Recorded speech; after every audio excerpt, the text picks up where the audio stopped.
Okay, so my name is David Mullen, and today I'm going to be talking about KSM, and the IMT theory as it applies to the consulting realm. This is for Deductive Logic Spring 2017. I apologize for the quality of the lighting in this room. It's just all I had left available to me, unfortunately.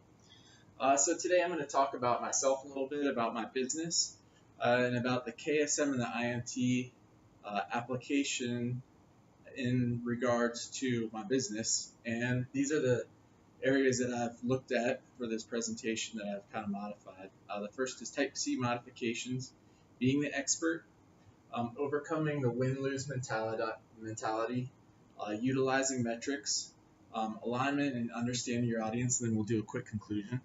About me, I live in Denver, Colorado. I'm married with a 4-month-old son, very happy.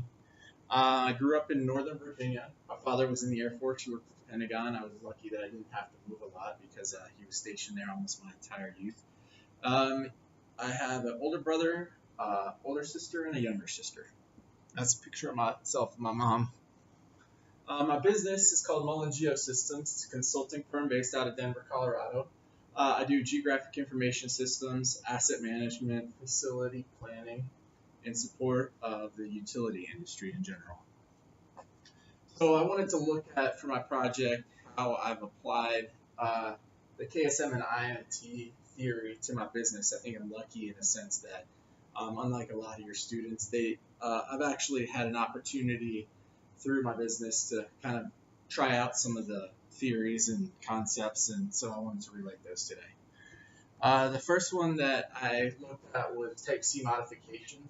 I thought this was really interesting. I consider myself a type A person, of course, but I had a lot of type C behavioral traits that after taking the class, I realized I need to change about myself in order to be more of a type A person.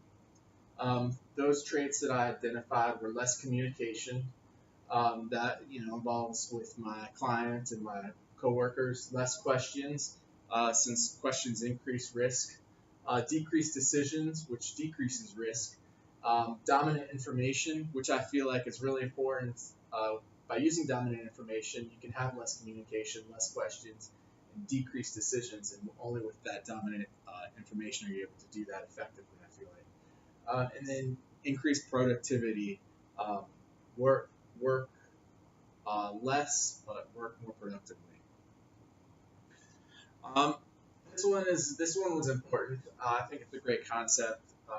Overcoming the win-lose mentality. I've always felt that I was a win-win type personality because I want to put out a great product at a great price that makes the people that I work with feel good. Because if I put out a poor product, then I'm not going to get that next contract. So it's, if you, as a contractor, you kind of shoot yourself in the foot if you're trying to do a win-lose and cheat your client out of money. They're not going to call you the next time they have a contract. So this is just kind of an obvious one for me.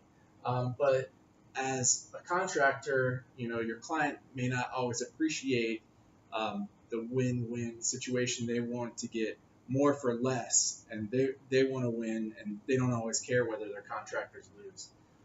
So enable me to do this, identified some traits that I've been using. The first one is the use of metrics, which have become really important to show how they're benefiting. It's dominant information, and they can see immediately, this, we're getting this, and it's increased productivity this much, and it's costing us this much, which is less than that. So I think as a contractor, that's incredibly important. Relate to dominant project constraints and outcomes, which is you can do through metrics, but it's all part of relating dominant information so that they don't have to think about it a lot. They understand what you're doing, be the expert, so they can see the value of you as an expert when you come to them, relate to dominant information, predict the outcome, understand the constraints, and they really get a sense that they're getting their values worth, so they don't mind spending that extra money, or not even necessarily extra money, but coming back to you again and again. The use of metrics, this has been important, as I alluded to earlier. It's important to relay project information, not just kind of scope and outline, but You always want to keep them updated on the latest with the project, how it's evolving, what kind of issues you've been running into, what kind of potential issues will you run into. You want to reinforce your expert status using the metrics because they're dominant. You can show them a metric, and you don't have to basically say anything. They can understand it immediately, and it speaks for itself. It's dominant. Metrics are dominant, as I just said. It reduces communication, which reduces liability and risk, and it reduces the questions, which also helps reduce your risk and your client's risk, which is important, I think, in the use of metrics. The next one is alignment. This is more of kind of a people issue, which I think is also important in the KSM and IMT. You have to understand who you're working for or with. Are they a type A or type C dominant personality?